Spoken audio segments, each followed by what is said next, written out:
it on? Oh, sorry.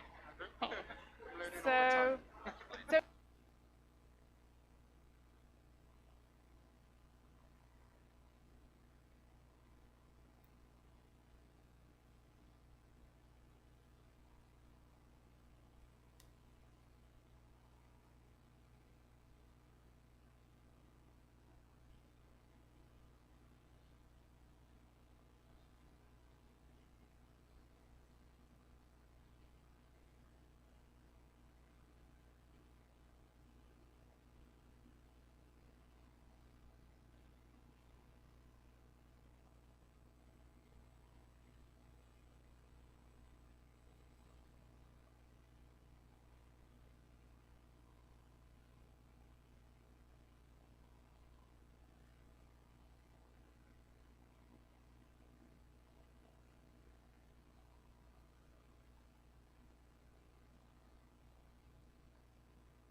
Oh, hello. You must be here for your appointment.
Good evening, everybody.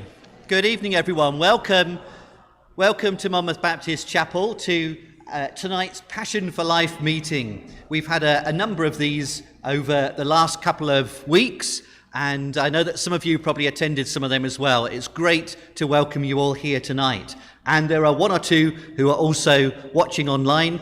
You're also welcome as well. And if you're watching at another time, in 1 or 2 years' time, because this video will still be out there, then you're very welcome. We're glad you're here.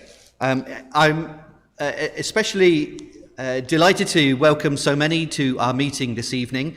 We're thrilled that Katie's able to share with us. We've been looking forward to this for over a year. The last time COVID got in the way, and I think it was cancelled just about the last minute. Just in terms of a couple of practicalities, if anyone does need the toilets, there's one available in the foyer, and also there's some stairs where you can go downstairs, and there are toilets indicated down there. And if there is some reason why we have to exit the building, there's a fire escape here and through the doors where you came in.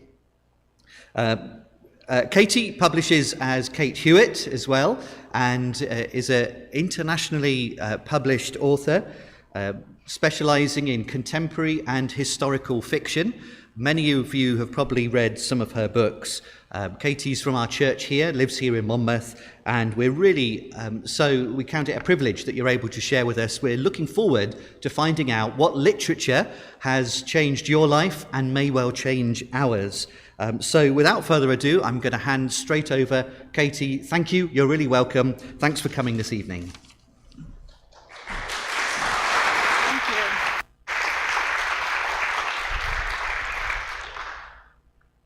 Thank you, everybody. I'm armed with a microphone and a clicker, which I've never used either before, so I'm feeling very important. But no, thank you for coming out tonight, especially as the weather is not that great. And thank you to those who are listening at home.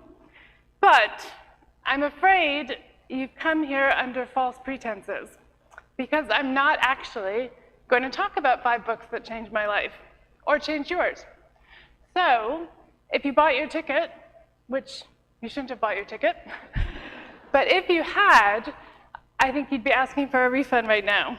Because the truth is, when Jonathan gave me the title for this talk, I felt a bit nervous and alarmed, because even though I love books and I love talking about books, I wasn't actually sure I could think of 5 books that had made much of a difference to me. So it was a challenge. But then I started thinking about that phrase, change your life. And I realized it's generally considered a positive thing. If someone says, try this smoothie, it will change your life, they're not saying it will taste disgusting or that it will poison you. They're basically saying it's amazing, you'll love it, you'll drink it every day, or something like that. Having your life changed is something good. It's something you want, whether it's a Fitbit or a phone app, whether it's a movie or a book. So, when I looked up on Google, now I get to use my clicker. Woo, it works. Okay, so when I looked up on Google books that will change your life, all I had to type in the search bar was books that will, and the rest came up on its own. And so here are some of the books that are billed as able to change your life. How to Win Friends and Influence People by Dale Carnegie. Think and Grow Rich by Napoleon Hill. War and Peace by Leo Tolstoy, that's a bit of a road one. The Road by Cormac McCarthy. Tuesdays with Morrie by Mitch Albom. The Power of Now, A Guide to Spiritual Enlightenment by Eckhart Tolle. And according to The Independent, 26 others, and only 26. So a lot of books that are touted as changing your life are also self-help books, as you can see from up there. And they are very popular in our culture today. And so when I had a look on Amazon's self-help bestseller list, and I normally go on Amazon to check out my own books, but when I went on to look at the self-help books, these were some of the titles. You can see them up there. Good Vibes, Good Life, How Self-Love is the Key to Unlocking Your Greatness. The Subtle Art of Not Giving an Expletive, The actual title is a little different, but you can see I've changed it. A counterintuitive approach to living a good life. Own it, how to build confidence, completely love yourself and embrace your body. And make it happen, manifest the life of your dreams. So these types of books, they promise a lot of big things. They give you a lot of hope that if you just open this or that book and turn its pages, your life will be completely transformed, which must mean that we want to be transformed, judging by the millions of copies these books have sold. And as I said earlier, how changing your life is seen as a positive thing. Even better, all we have to do to change our life is shell out 10 or 20 pounds for a book and then follow its few key steps. Can that really be true? Reading about good vibes or completely loving yourself won't, in my opinion anyway, do much transforming. Maybe you've had the experience, you've read something, and you found it didn't make a difference. Maybe you've had that experience with the Bible, but more on that later. So I could go on naming lots of books that have claimed to change lives, but I'll stop there because that's quite a few. And actually, these books have something in common. All the books I just mentioned have something in common. I haven't read any of them. And even if I had, I'm pretty sure they wouldn't have changed my life. Because here, I'm going to tell you the truth about this talk, and some of you might have guessed it already. There is only one book that can change your life, and many of you can probably guess what it is. But I'm not ending my talk there, so sorry if you were hoping for an early night. Because while books might not change your life, I still think they're incredibly important. I think fiction, especially in any form, it gives you the opportunity to think outside the parameters and the constraints of your own life. And it allows you to enter into someone else's experience, to reframe the narrative of your own story, and I think that is incredibly valuable. Most significantly, perhaps, and I do have at least one child who would disagree with me on this one. I think my family knows who it is. But fiction shows us what is really important. Sorry, I've got a sniffle. We don't respond to stories unless they resonate with us. They have to point to a truth that we both understand and we believe in. And I mentioned this in the last talk I gave, if people can hark back to 3 years ago, when I talked about story. So that's what these 5 works that I'm about to mention have done for me. And actually, even though I said at the beginning that I didn't know any books that changed my life, when I really sat down and thought about it, I could find 5, and actually only 5 that really stood out and were formative in shaping me.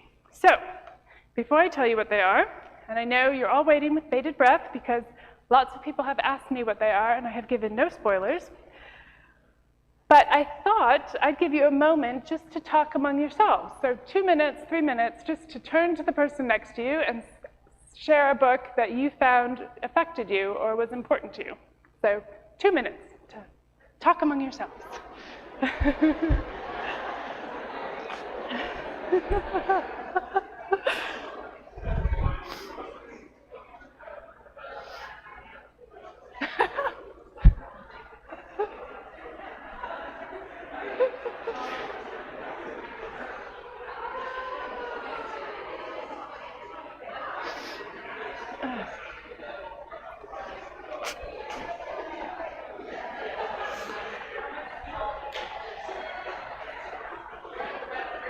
Oh, yes, absolutely. Cheer.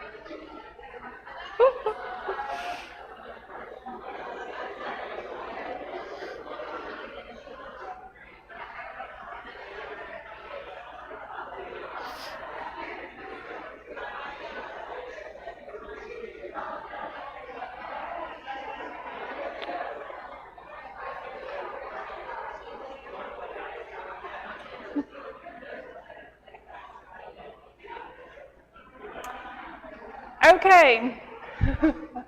I'm glad everyone was chatting away there. Sounds like everyone had a book that they immediately thought of, and I'm not going to ask you to share it, sorry. But that would take too long. But do come up to me after this and tell me what book has affected you, because I would really love to know. So, I'm not yet telling you what books I've chosen, but as I reflected on the books I've chosen, and spoiler, they're not all books, but as well as those I've written, and just in case you were wondering, I did not pick any of my own books as ones that have changed my life. I saw a pattern in how and why these books have affected me. And I also realized as an author, when I write stories, they affect readers for two reasons, which are, and I'm going to say this slowly because it's got a lot of words, they authenticate a reader's personal experience, even as they challenge them to think differently or more deeply about something. So I'm going to say that again because you've got to think about it a little bit. So, a powerful piece of literature authenticates a reader's personal experience, even as it challenges them to think differently or more deeply about something. Every piece of literature I'm about to mention, and it is quite an eclectic mix, does this for me.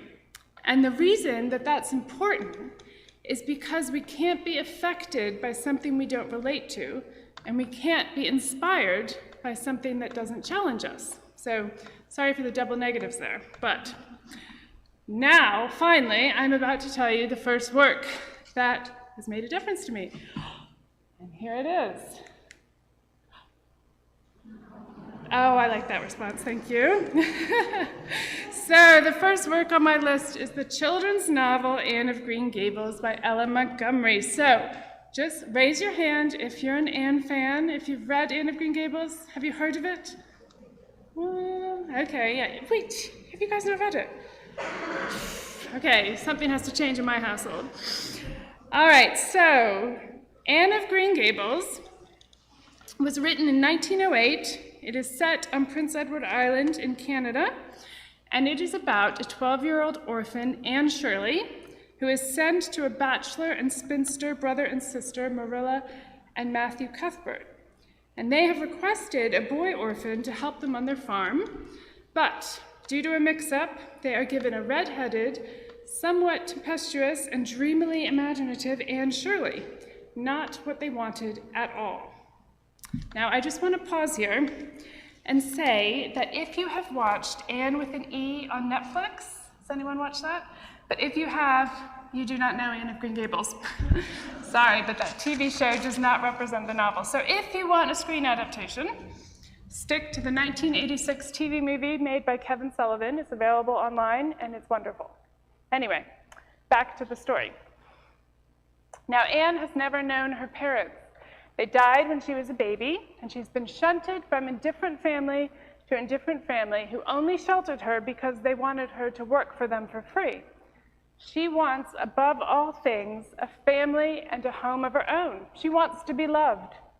When she arrives at the Cuthberts, she is full of excitement and hope. And she's also far too chatty for a near-silent bachelor and his stern sister. So here is a little taste from the novel of what Marilla is like. Here sat Marilla Cuthbert, when she sat at all, slightly distrustful of sunshine, which seemed to her too dancing and irresponsible a thing for a world which was meant to be taken seriously. Sounds like a lot of fun. And in contrast, here is something Anne says to Matthew upon meeting him when she talks nonstop. I read in a book once that a rose by any other name would smell as sweet, but I've never been able to believe it. I don't believe a rose would be as nice if it was called a thistle or a skunk cabbage. Gentle Matthew cannot bear to tell Anne that there's been a mistake and they don't want her. But Anne overhears Marilla talking to him, and she is absolutely devastated, stating that her life is, quote, a graveyard of buried hopes, and that she is in, quote, the depths of despair. So while Anne's turns of phrase, they can be whimsical and amusing, the depth of her emotion and her desire for a family to love her makes this book actually a very moving piece of literature. As Anne says, the morning after she is told she'll be returned to the orphanage, I've just been imagining that it was really me you wanted after all, and that I was to stay here forever and ever. It was a great comfort while it lasted. But the worst of imagining things is that the time comes when you have to stop, and that hurts. So, you can probably guess what happens. Marilla and Matthew end up keeping Anne, of course, and they begin to love her, And when they do, she changes them, and they change her, and they all open their hearts to one another. And in a scene towards the end of the book, it's a little lengthy, so I'm going to put it on the screen. When Anne is going away to high school, Marilla, usually so stern and penny-pinching, gives her a beautiful dress and then listens to her recite a poem. Here's a snippet from that scene, so I'm just going to read what's up on there. "I declare my recitation has made you cry, Marilla," said Anne, gaily stooping over Marilla's chair to drop a butterfly kiss on that lady's cheek. "Now I call that a positive triumph." "No, I wasn't crying over your piece," said Marilla, who would have scorned to be betrayed into such weakness by any poetry stuff. "I just couldn't help thinking of the little girl you used to be, Anne, and I was wishing you could have stayed a little girl, even with all your queer ways. You've grown up now, and you're going away, and you look so tall and stylish and so different altogether in that dress, as if you didn't belong in Avonlea at all. And I just got lonesome thinking it all over." "Marilla." Anne sat down on Marilla's gingham lap, took Marilla's lined face between her hands, and looked gravely and tenderly into Marilla's eyes. "I'm not a bit changed, not really. I'm only just pruned down and branched out. The real me back here is just the same. It won't make a bit of difference where I go or how much I change outwardly. At heart, I shall always be your little Anne, who will love you and Matthew and dear Green Gables more and better every day of her life." Isn't that lovely? But beyond it being lovely or sweet, it's actually important. So why did I include Anne of Green Gables as the first book on my list? Well, firstly, because it was actually the first book I ever read that made me wish I could write a story of my own. And in fact, the first book I ever wrote when I was 18 years old, Down Jasper Lane, was inspired by Anne, and was probably a bit too similar to it, to be perfectly frank. But actually, I've completely rewritten it, and it's been published, and there's a version of it out there called The Orphan's Island, so if you're interested. But the real reason I included it was because of what I said before. It authenticated my experience, even as it challenged me to think differently.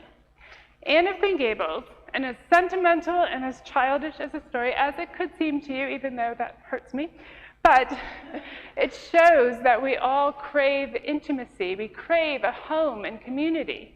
And yet it also challenges us to consider that that intimacy, that home and community, will not necessarily look like what we expect it to, or what we want it to, just as it didn't for Anne or Matthew or Marilla. They found intimacy, they found a home and community, but it was in the most unexpected way. So as human beings, we're made to be in close relationships. And we usually have a pretty good idea of what we want those to look like. We want to have a loving mother. We want a tender husband or wife, obedient children, the best friend who really gets you. And those kinds of relationships, they're great. The Bible says they're blessings from God. But what about when those people, the people you love, let you down? When they hurt you? When they walk away? Or they die? Or what happens when the relationships you were hoping for don't ever materialize? There is no husband or wife, or the children don't come along, or the close friend doesn't actually seem to be anyone you know. The absence of those relationships, as well as the relationships themselves, can bring us a huge sense of loneliness and loss. And yet we all have this need built into us to love and be loved back, to be in community. I believe more than anything else, any professional ambition or desire for comfort or wealth, we long to be fully known, accepted, and loved by another. We want a true home, just as Anne did, a place of belonging, of security and joy. There's even a word that encompasses this nameless longing in Welsh, and I'm going to butcher the pronunciation, but haraeth, is that right? Haraeth? Well, it means a deep longing for something, particularly one's home. German also has a word for it. Again, I will butcher the pronunciation. Does anyone know the German? Sehnsucht. I think. But it encompasses that same kind of indefinable longing for something more, something that hasn't happened yet. One of my children, I won't say which one, sometimes tells me she wants to go home, even when we're already at home, which is always a bit confusing. But what is she really saying? I think she, like all of us, is longing for a sense of rightness and belonging and acceptance that we're not fully experiencing here, no matter how happy we are or how good our lives look from the outside. So, how do we find that? Well, let's move on to my second work of literature before I attempt to answer that question. And my second work is a play. Has anyone heard of this play? Fabulous. My second work is a play by Tom Stoppard. Has anyone heard of Tom Stoppard? Okay, few people have heard of Tom Stoppard.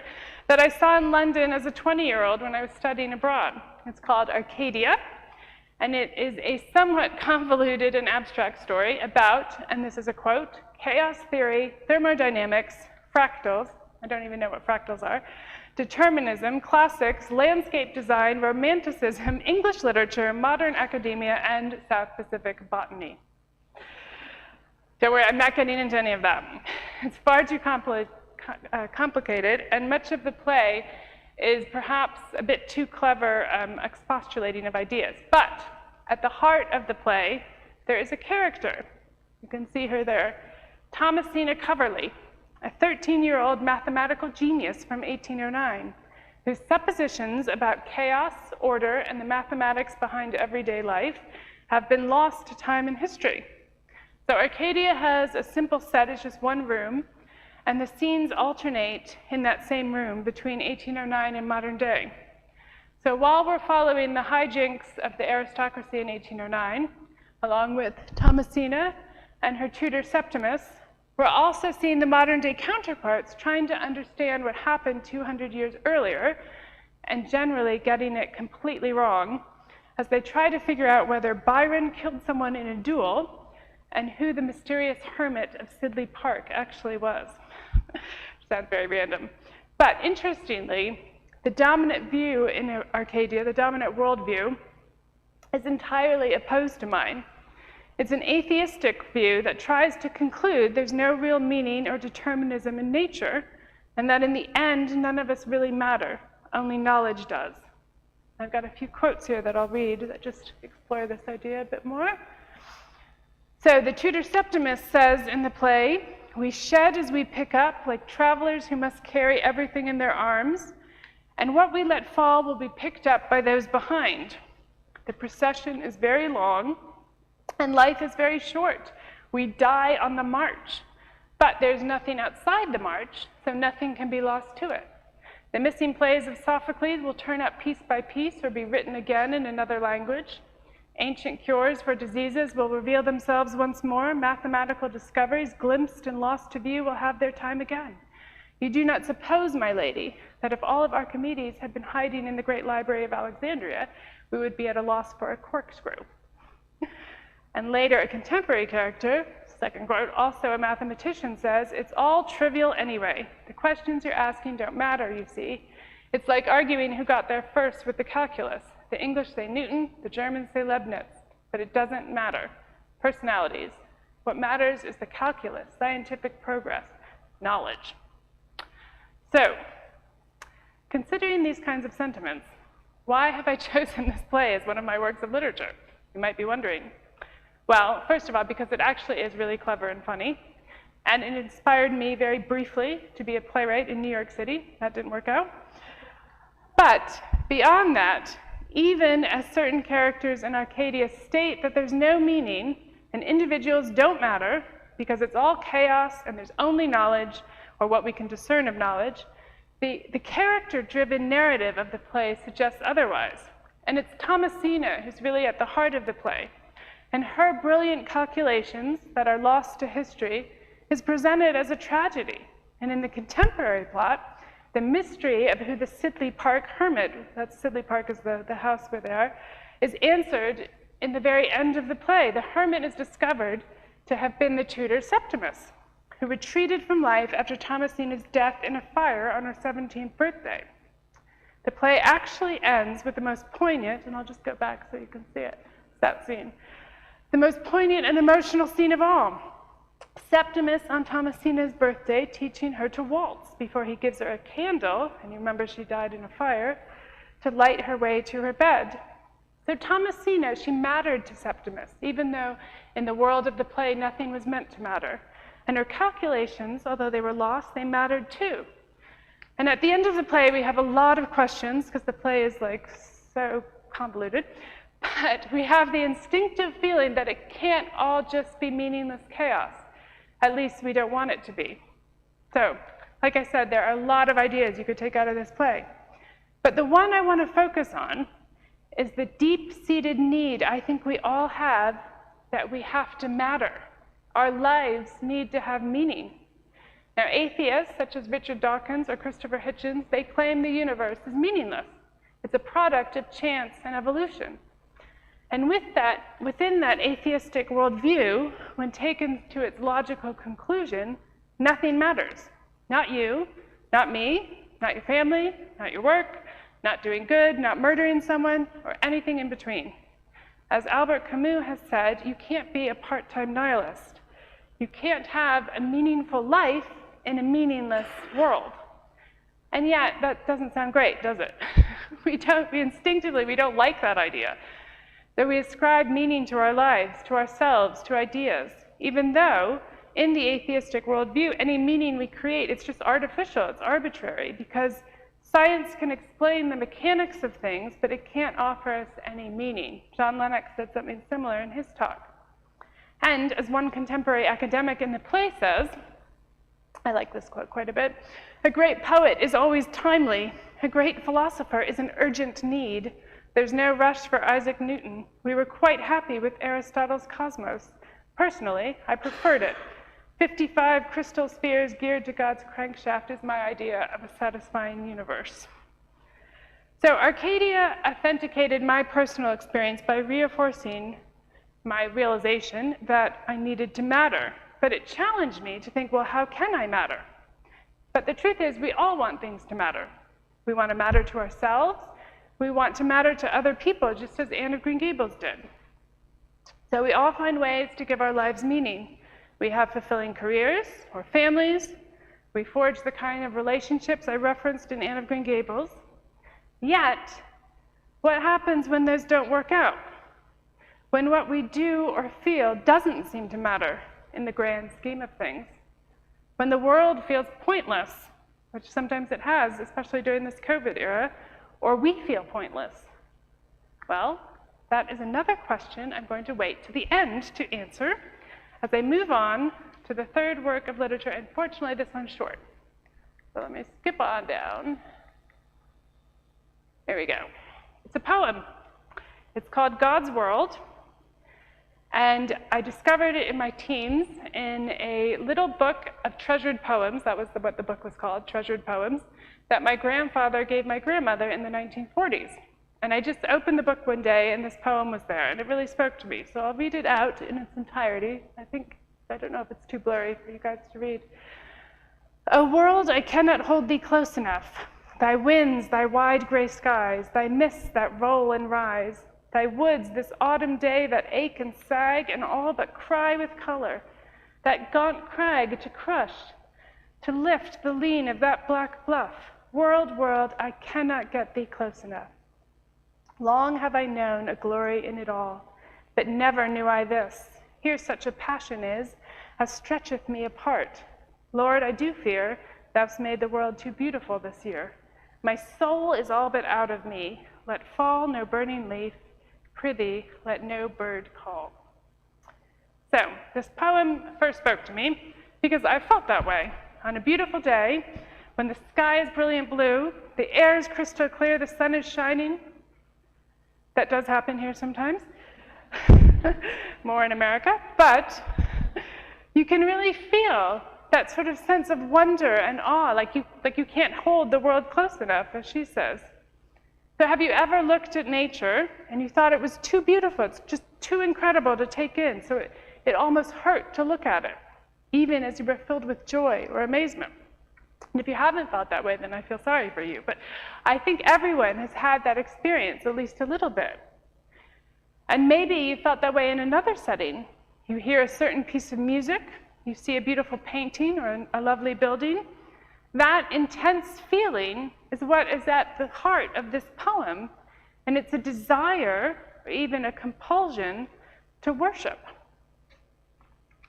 So, worship is described as a feeling or experience of reverence and adoration. And although the poet here is exalting nature, ultimately she's worshiping God, the creator of all that beauty, as referenced in the title, God's world. That beauty calls out to her, stretcheth her apart, and it's almost painful in its wonderful intensity. It's a kind of different Hariath, however you say that. It's this longing for completeness that we haven't experienced yet, even as we are filled with joy. That kind of feeling is worship. And we all crave that experience, even if it isn't found in a church or a so-called spiritual setting. So human beings worship a lot of different things in different guises, even if we wouldn't necessarily use that word worship outside of a religious setting. This is an interesting fact I learned. Every known culture on Earth since the beginning of history has worshipped something. There's no culture that does not have some kind of worship.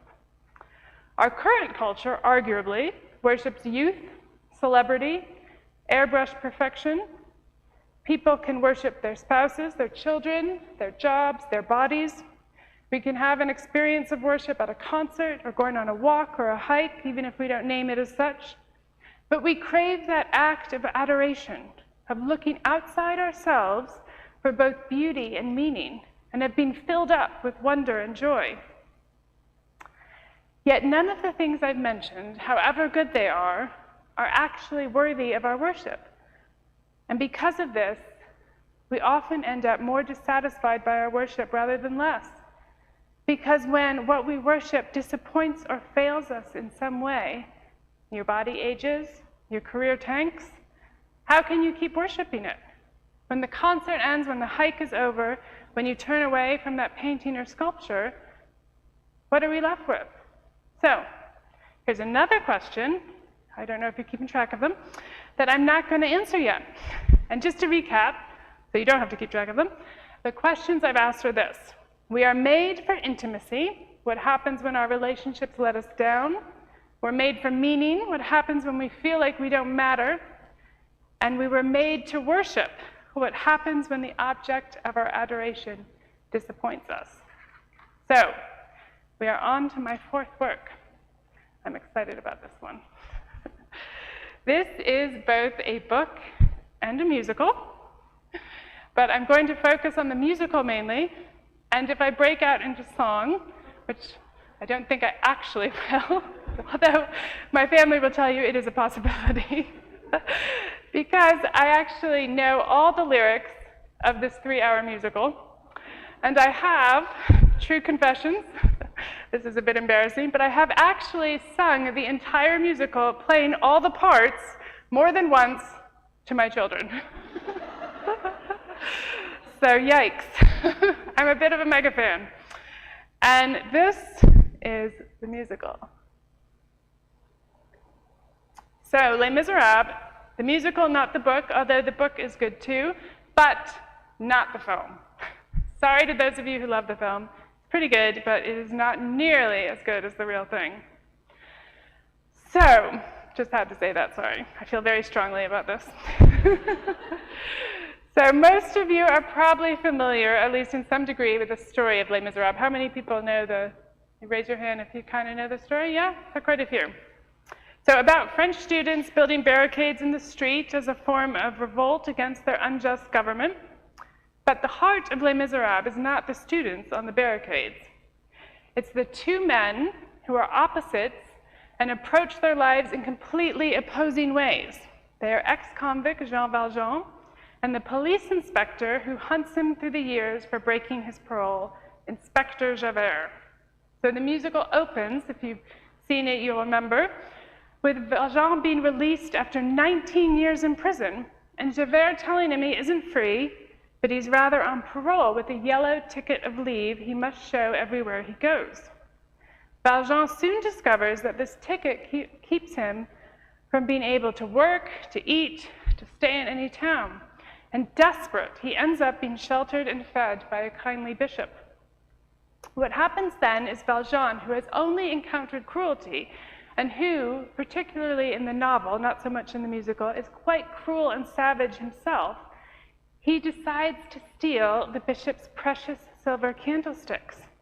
And then he flees into the night. When he is arrested and brought back to the bishop the next morning, he claims the bishop gave him the candlesticks, but the police are very suspicious. The bishop then shows him this extraordinary act of grace. To quote the lyrics, and I really will try not to sing them because I don't have a good voice. But my friend, you left so early. Surely something slipped your mind. You forgot I gave these also. Would you leave the best behind? And the bishop gives him the rest of the silver and then dismisses the police. Jean Valjean's life is absolutely transformed by this act of grace, this unmerited favor that he got from the bishop. And he sings a wonderful soliloquy, and if Jonathan has it queued up, we're going to listen to a crucial part of it. And I have the lyrics on here because I think this is the crux of the whole musical. So, if not, I'll have to sing it. I am reaching, but I fall. I might have to sing it.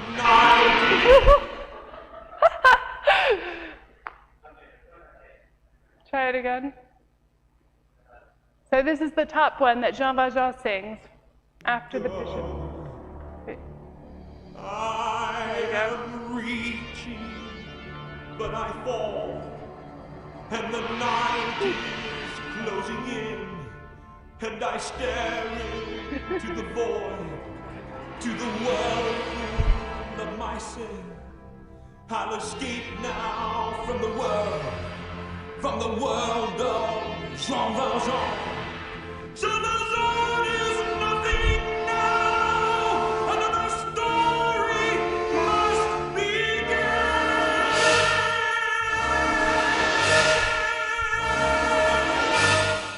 Okay, great, thank you.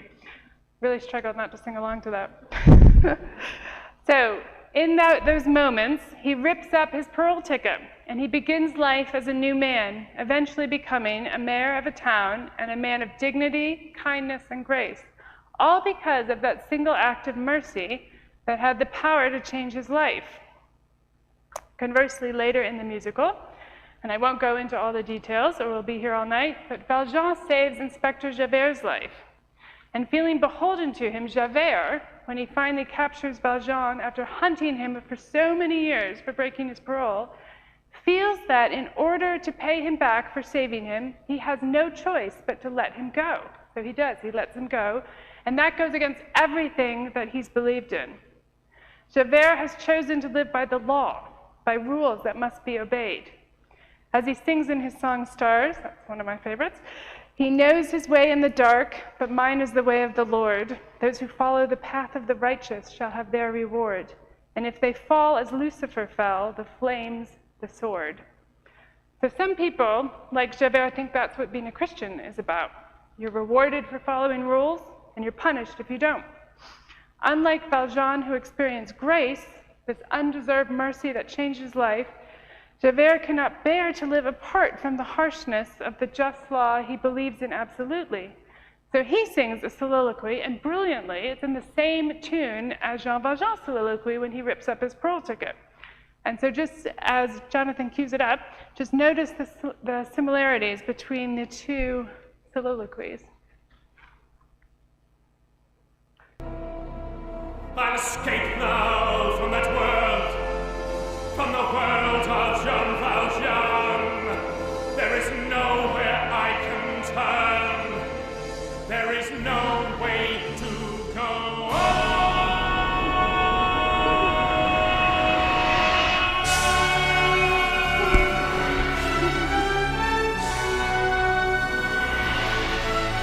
Okay, that is absolutely my favorite part of the whole musical. But That's when Javert jumps off a bridge and he kills himself. Spoilers, sorry. Unable to accept living in a world of grace where people like Jean Valjean can be forgiven. And if you do look at those two soliloquies, you see that they're really parallel. One goes on to life and one goes on to death, which I just think is amazing. But anyway, so why did I pick Les Miserables? Well, first of all, because I love it, as you have probably realized. And secondly, because it did have a transformative effect on my life in terms of thinking about the power of art. But the third and most important reason is because, like the other works I've mentioned tonight, it authenticated my experience while challenging me to think more deeply. Because the experiences of Jean Valjean and Javert brilliantly show us the two different ways we can approach life, by grace or by law. If we live by the law, we try to follow rules, even ones we choose or we've made up ourselves, to justify our existence and to get some kind of satisfaction or reward. Many of us do this without even realizing it's how society functions, after all. Grace, on the other hand, is radically different. We might follow rules to help society function. I'm not advocating not doing that. But they don't justify our existence. If we live by grace, we don't put our trust in ourselves or what we've done or even the things of this world, wonderful as they can be, but in something greater than ourselves. And we accept this unmerited favor, mercy we don't deserve. As in Les Miserables, living by grace leads to new life, while living by the law, like Javert, can only lead to death. But the most moving moment in the entire musical, for me, is when the bishop shows Jean Valjean this undeserved mercy. It's really shocking that he gives him not only the candlesticks that he stole, but all the other church's silver. It's like this extravagant outpouring of generosity. And it's a very poignant and powerful scene. And I think that's because we can, in some ways, we can all relate to Jean Valjean as the outcast, the criminal, the person who can't get things right, who messes up and needs help. I believe we all long to experience the kind of grace and forgiveness he did. That's why the scene is so moving for many people. And many people would sort of say it's the scene of the musical. And as I mentioned before, it authenticates our experience, but it also challenges us to think more deeply. Why do we respond to that scene? Or any other scene or story of forgiveness as played out in movies or in the news? Because an extravagant act of mercy often does make the news. For example, when a victim forgives their perpetrator or their assailant, people are really affected by that kind of thing.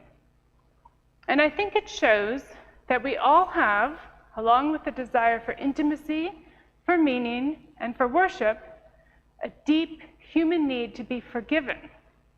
Now, forgiveness isn't something we talk about all that much these days. There are some people in this world, including some former world leaders, who don't think they need to be forgiven for anything. And when someone says, "I forgive you," well, our instinct might be to feel a bit prickly and think, "Oh, you do you?" But we all experience guilt. We might not like it, we might try to deny it, but it's there, acknowledged or not, whether we think we should feel guilty or not, whether the world tells us we should or not. As the playwright Tennessee Williams said, guilt is universal. Or to quote Kafka, "My guiding principle is this: guilt is never to be doubted." We feel guilt, and we don't like it. Sometimes it's for something specific we've done. I'm guessing you all know that sick, gut-churning feeling you can have when you've done something wrong. I don't think I'm the only one, anyway. And sometimes it's something a little more ambiguous, amorphous. It's this nagging sense of wrongness that you just can't shake. We might try to suppress or ignore those feelings, but either way, we want, like Jean Valjean, to be forgiven, to start again. We want to rip up that parole ticket and get a clean slate. But what if your sense of guilt doesn't go away? What if you never feel the forgiveness, that sense of rightness that you're seeking? Well, we have reached the fifth and final work of this talk. And hopefully, you've guessed what it is. Yes, it is the Bible.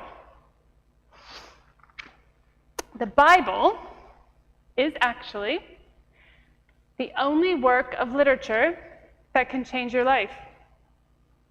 Now, let's just wait a minute here. I'm just going to take a second and state that the fact that I just said that is outrageous. I just told you that the Bible, a religious text written thousands of years ago in a different country for a different civilization, is the only book that will change your life, and not just your life, but your very self. Well, that is a bold claim. And maybe you think it's an absurd claim. Maybe you're thinking right now that I am tragically deluded. Or maybe you're thinking something along the lines of, and I know a few people who think this, well, it's all right if it works for you. Well, actually, it isn't.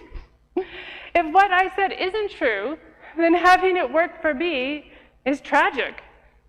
If someone said that the tooth fairy walks alongside them and that her sparkly self helps them live their daily lives, I don't think many of you would say, well, as long as it works for you. Or if you said it to be kind, would you actually believe it? I think you might be actually thinking, as I would, well, I guess I'm glad it works for you, but that's kind of sad.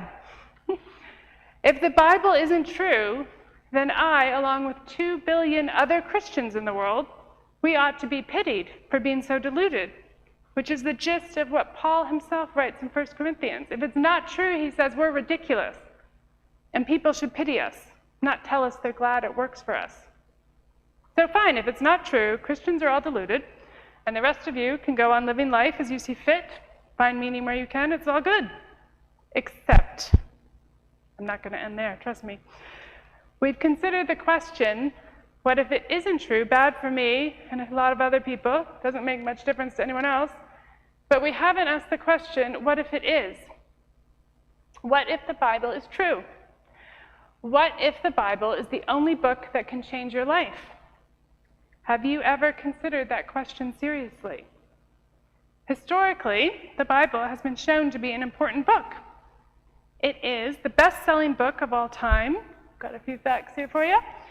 And it continues to be, year after year, selling more than 100 million copies annually. That is way more books than I sell. Completely dwarfing the sales of other books, mine, yes, sadly, and Harry Potter or 50 Shades of Grey or anything else. Unlike some other religious texts in various countries, no one in the world is required to buy, own, read, or believe the Bible, not in any country. And in fact, there are many countries in this world, 52 at present, where the Bible is banned, and no one is allowed to own it or to read it. In fact, the Bible has the privilege of being both the best-selling and most banned book that has ever been written. So clearly, it has to be important. It can't be dismissed as just a similar but slightly more well-known religious text than, say, the Epic of Gilgamesh or the Book of the Dead, which are other ancient religious texts. There's just no comparison whatsoever. Even the more well-known religious texts of other major religions, the Bible outsells them minimum 5-1. In fact, Western civilization, whether you realize it or not, whether you believe it or not, is based almost entirely on the Judeo-Christian principles found in the Bible. Concepts like the inherent dignity of human beings, the responsibility of a government to provide for its people, and the care of the vulnerable and oppressed, they all spring from a Judeo-Christian foundation as found in the Bible. Tom Holland wrote a book about this called Dominion, which I recommend. Now, this isn't to say that there haven't been Christian institutions or individuals who have abused those principles over the years or not lived up to them, or that things haven't been done in the name of Christianity that are morally wrong and reprehensible. Sadly, there have been in many instances and through many ages. But I'm not here to talk about Christians, but about Christianity and why the Bible is so important to it and to you. So I think I've established that the Bible is important, but now I want to address why it's important. And to do that, I have to go back to the 4 works of literature I just talked about and remind you what each one showed us. That human beings long for intimacy, for meaning, for worship, and for forgiveness. And you could argue that we long for a lot of other things too. But I genuinely believe these four are at the heart of our natures, and to paraphrase Augustine, our souls are restless until we find rest in each of these areas. So, how does the Bible answer these deep longings we all experience? Well, taken just as a book, it doesn't. Plenty of people can read the Bible and walk away from it unmoved. Perhaps you have. Yet that doesn't deny the Bible's power. In my talk a few years ago about story, I spoke on how the greatest story is found in the Bible, in God's revelation to humankind through his Son, Jesus Christ. And that is what makes the Bible powerful. It is how God chose to reveal himself through Jesus as recorded in the Bible. Now, I'm going to stop again for a minute to think about God revealing himself to us. Because it takes a lot of faith, actually, to be a hardcore atheist.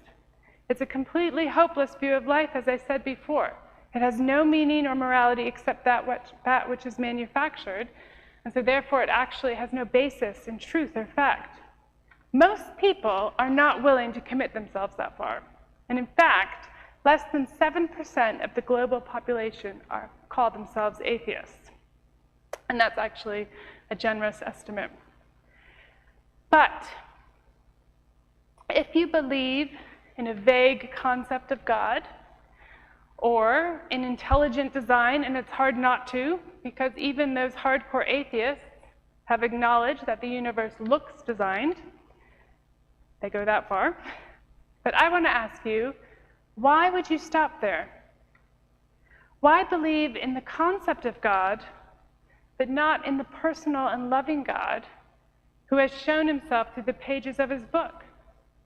Why believe in a God who has chosen not to reveal himself, or can't reveal himself, to his own creation? What kind of God would that be? In my opinion, it would be either an indifferent or a weak one, not someone I would choose to worship.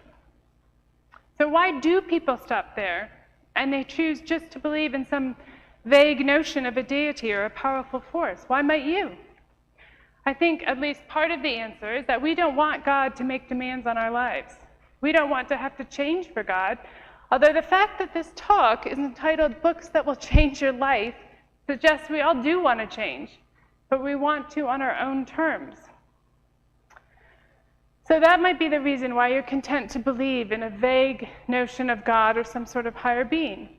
But that amorphous belief will not satisfy those four longings we all have for intimacy, for meaning, for worship, and for forgiveness. Now, I don't have time to take you through the whole Bible, probably relieved by that, and God's amazing redemption story. I did that 3 years ago, and Slavko actually did something similar in his talk last week. Neither do I have the time to show you the amazing amount of evidence for the life, death, and resurrection, and therefore divinity, of Jesus Christ, which John Lennox referenced in his talk, along with the logical scientific reasons to believe in God. But what I want to leave you with, yes, we're getting to the end, is a warning and then a challenge. And the warning is this: don't be complacent. Don't say you can't know about God, or you don't have enough faith, or it's nice for some if it works for them. The question I asked earlier, what if it's true, is far, far too important to leave to chance or even to simply hedge your bets. But what about those four longings I mentioned? How are they met through Christianity in the person of Jesus? Humankind's desire for intimacy is found in knowing Jesus. Psalm 139 says, "O Lord, you have searched me and you know me. You know when I sit and when I rise. You perceive my thoughts from afar. You discern my going out and my lying down. You are familiar with all my ways." The psalm goes on in a similar vein for many verses, and I'd encourage you to read it and reflect on how amazing it is that the creator of the universe knows you completely. He knows every thought in your heart. He knows every shameful secret. He knows every single thing you've ever done. And he loves you, still. That, in my opinion, is true intimacy. To love and be loved by a creator God who gave his own son for you. Skeptic you may be, but surely that is worth thinking seriously about. Similarly, it's through following Jesus that we find true meaning. As I said before, we might construct meaning in all sorts of ways. It's hard not to. But ultimately, all the works of this earth, that house you saved for, and I'm saving for a house right now, that job you're proud of, the family you've created and loved, all of it will pass away. 50 or 100 years from now, none of it will matter, or most likely even be remembered. Sorry, that's like a total buzzkill. But the only thing that stands forever is the Word of God, the Bible. Jesus himself said, "Heaven and earth will pass away, but my words will never pass away." Or if you prefer something a little more concrete and practical, take this verse from the book of James. I love this one. "Now listen, you who say, 'Today or tomorrow we will go to this or that city, spend a year there, carry on business, and make money.' Why, you do not even know what will happen tomorrow. You are a mist that appears for a little while and then vanishes." That certainly seems relevant in today's uncertain world, and it's incredibly sobering. Unless we trust in Jesus and his will and meaning for our lives, then, as Jesus himself says, "Truly, truly, whoever hears my word and believes him who sent me has eternal life. He does not come into judgment, but has passed from death to life." So we don't vanish like a mist, but we live forever in God's kingdom. How amazing is that? When we trust in Jesus, when we give our lives to him, we become part of God's kingdom and his plan. Psalm 33 says, "But the plans of the Lord stand firm forever, the purposes of his heart through all generations." Being part of that is what gives us true meaning that will last forever. Likewise, when we worship the true and living God and not the idols we've created for ourselves, whether it's family or fitness, careers or travel, our house, pursuit of pleasure, whatever it is that will ultimately let us down in some way, when we worship God, we find a deep soul satisfaction that comes from nothing else. And many, many Christians could testify to this. And the Bible is full of the praise of worshipers. This is a wonderful hymn of praise in 1 Chronicles. I won't read the whole thing, because I think we're running out of time, but if you just read some of that, "Sing to the Lord, all the earth, proclaim his salvation day after day, declare his glory among the nations, his marvelous deeds among all peoples. For great is the Lord and most worthy of praise. He is to be feared above all gods." And it goes on. So a great hymn of praise. And Jesus himself said that if people didn't speak out about him, the very rocks would cry out. The creator of the entire world deserves to be worshipped. He's the only thing that does, because he is glorious. Strength and joy are in his dwelling place, and he will never disappoint us or let us down. He'll be with us throughout our entire lives, and he will always be worthy of worship. And in fact, he created us to worship him. If that sounds arrogant on God's part, well, think about it. God made us, he made the world. Who or what else are we supposed to worship? So lastly, I come to forgiveness. Maybe you don't think you need it. Maybe you want to deny the guilt every single person feels inside for something. There's a famous quote by Mark Twain, a joke. "I once sent a dozen of my friends a telegram, 'Flee at once, all has been revealed.' They all left immediately." That's a bit amusing, but really, we're all that friend who flees. We all have things we try to hide, that we're ashamed of, that we feel guilty for, that we don't want discovered. Every single one of us has something, whether it's a thought, an action, a habit, or mistake, and it's usually more than one, that we don't want people to know about. And our culture might talk about needing to forgive ourselves, and that can be part of a healing process. But it doesn't completely satisfy, because it is God whose forgiveness we need. And it's through Jesus taking the penalty of our sin, the cause of all that guilt, on the cross that he's able to do it. Romans 5:8 says this, "But God demonstrates his own love for us in this: while we were still sinners, Christ died for us." We are forgiven because of Jesus, and not just forgiven, but redeemed and freed. In the words of an old spiritual that Martin Luther King Jr. quoted in his famous speech, "Free at last, free at last. Thank God Almighty, I'm free at last." Through Jesus, we are forgiven, we are free, and we bear no guilt, no sin, no shame any longer for anything, which frankly has to be the most wonderful feeling in the world. Now, that's a lot to take in, and I've just touched on the very tip of the iceberg when it comes to what can be found in knowing Jesus. But I said I was going to end with a warning and a challenge. I've given you the warning, don't be complacent, and here is the challenge. I'll ask again, what if it's true? What if Jesus is real, and he rose from the dead, and he's waiting to forgive you and offer you, as he said himself, life and life to the full? Why wouldn't you investigate that seriously and properly? Is there anything more important? Now, to investigate it seriously, you need to read, yes, the Bible. There is no other way to find out who Jesus is and whether he is worth believing or following.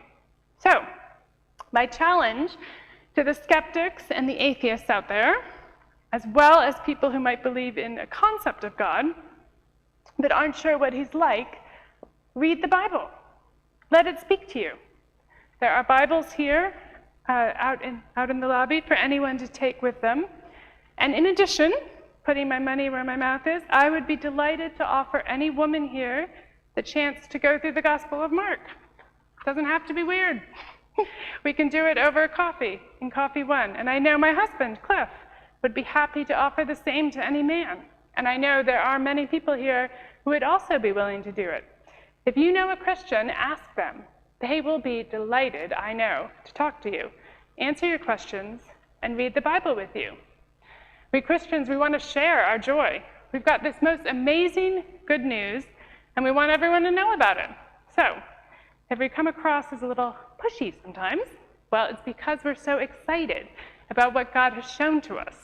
And we want others to know it too. As the disciples Peter and John said soon after Jesus' resurrection, for we cannot stop speaking about what we have seen and heard. So, my last slide.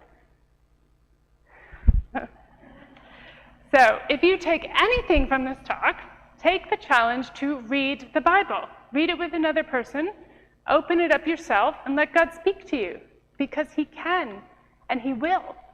A good friend of mine, who's not a Christian, she once told me she couldn't believe in God. She just couldn't. And so I challenged her. I said, why don't you pray that God would reveal himself to you? And I will never forget the look on her face. She went, oh, like that. And she said, oh, that gave me a funny feeling in my tummy. But that's the challenge, isn't it? Not just to read the Bible like any old book and then put it aside, say, I've done that. But to be willing to seriously consider its claims and have your life changed by it. Because the only thing that will truly do that is knowing Jesus. So, if you want to take something from my talk, watch the musical Les Miserables if you haven't. It's on in London. And while you're at it, read Anne of Green Gables. But seriously, take it seriously. This is worth investigating. Jesus is worth knowing. He is the one who will give you true intimacy, meaning, forgiveness, and a reason to worship. He is what will really change your life, not any of the 5 books except that one. Thank you.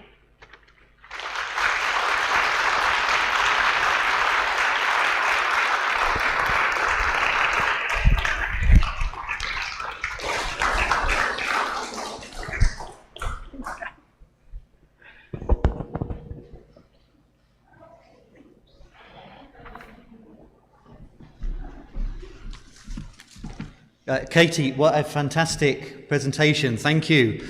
You've inspired us, and I don't think anyone can go away from here without the desire to read something in the Bible tonight. So if you don't have a Bible of your own, we do have some free copies of New Testaments provided by the group that you would best know as the Gideons. And they have provided Bibles. They're on the table in the foyer. If you don't have a Bible in a modern translation, a readable one without these and thous, however good these and thous are as literature, take one of those. And the only condition for taking those free Bibles is just to read them. That's what the Gideons would say. There's also a number of free leaflets, in particular one with a black cover with white letters that say life. It's a great leaflet that's free, and it helps you to explore a little bit more of the message that Katie has shared about those needs which those pieces of literature drew her attention to, and why she found the answers in the Bible. You might find the same. And Katie has been very generous in also making some of her own books available tonight. You won't find them anywhere else for £5. So if you'd like to read some of Katie's own works, see if we can bump it up to the 100 million, then please do take those. They're all available in the foyer. Now, our final Passion for Life event is actually Saturday morning.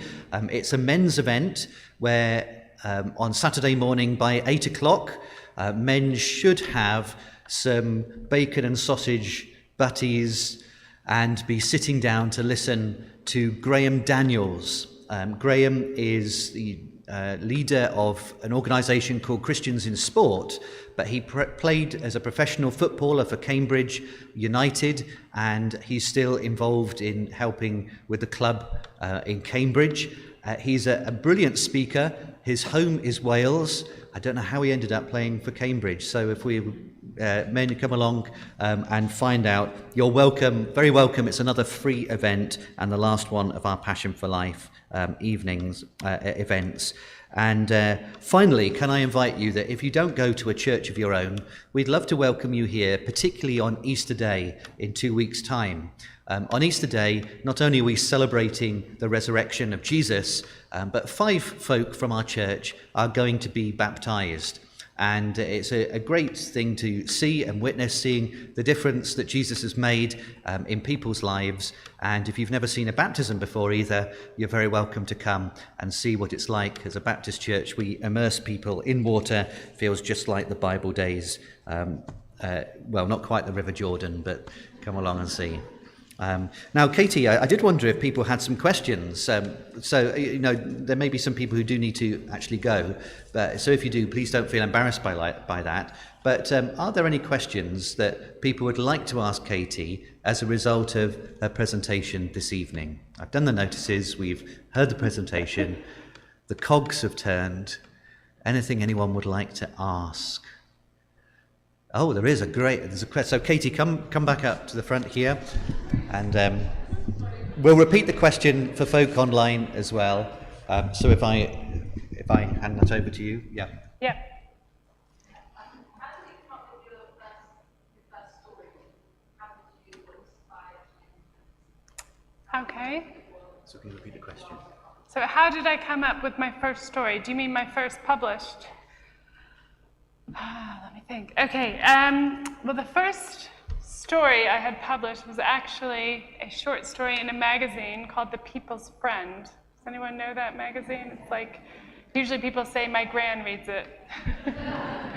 But it's a story magazine for the young at heart. And I really wanted to make money writing, to be perfectly frank. And so I had read, this is when I was very young, I was only 24.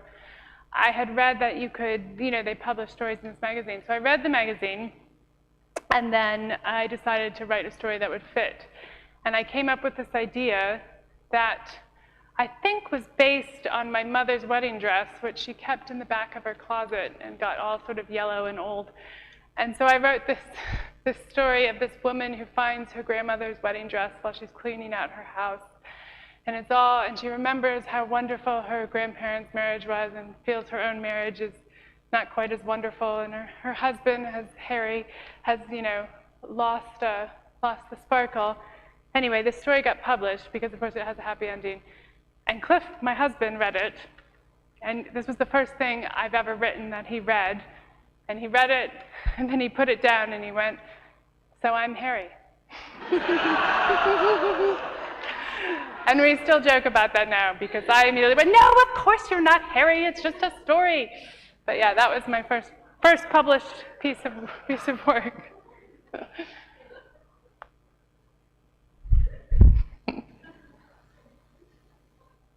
Anything? Yes. Have you based any of your characters in your family? Oh, my family. Have I based any of my characters on anyone on my family? Well, what do you guys think? No, I have not. They're nodding. No, I take little snippets of things, like, something someone said or something that's happened, but the character is entirely created. You heard it here. Yeah.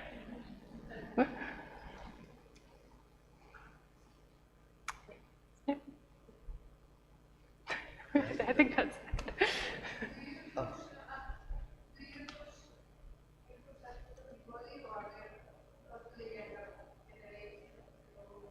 Sorry, I didn't. Yeah.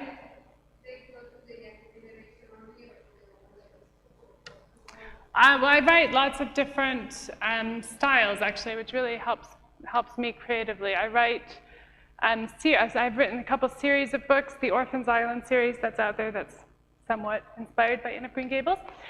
That's a series, and they all connect. I've written some historical novels set during World War II that stand alone, and then I've written contemporary sort of issue-oriented novels. If you know Jodi Picoult or Diane Chamberlain, if that means anything to you, then I've written books like that. And I've also written, they're not out there because I don't have any, but I've written some series of books set in a little village in the Cotswolds called Willoughby Close that I think a few of you have read. There's quite a few of those, about 9 books set in that series.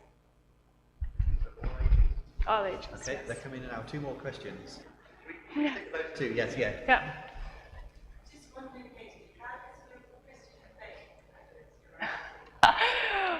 Yes, Katie, thank you. We've discussed this many times, so thank you for asking me how my Christian faith affects my writing. And I've said as a writer to many writers and groups of writers that I don't think you can write outside of your worldview. So if you're a Christian, I don't think you can, no matter what you're writing, you can't write a book that isn't reflecting your Christian worldview in some way. And I think that's what I do. In some ways, I do it quite obviously. I've written some stories that have quite a Christian message. And in some, I'm just sort of pointing or making people think about ideas that keep coming back to me. Most writers write about the same thing over and over again in one way or another. And I tend to write about ideas of sacrifice and sort of forgiveness. And I feel like those are very Christian ideas, and I explore them in a lot of different ways in my books. Thank you. Sorry, Jonathan, there's one on WhatsApp group here. James, do you ever visit places as a way of researching for your books, for example, Frankfurt or Berlin? I try to, because it's a tax deduction. But no, I actually really do try to as a research. But I didn't visit Berlin or Frankfurt, sadly. For the book, they're talking about the girl from Berlin. But I bought a 1938 map of Berlin, and I found a lot of footage of Berlin from the 1930s that I watched. So I do try to get a sense of the place. It's really important to me to anchor my stories in a real place and time, and do that as much as I can. So my next book is actually set on the border of Ukraine, so I won't be visiting that one. But generally, yes, I do try to have it be as realistic as possible. One last question. Yeah. Well, that's my turn. Well, Yeah. can we show our appreciation again?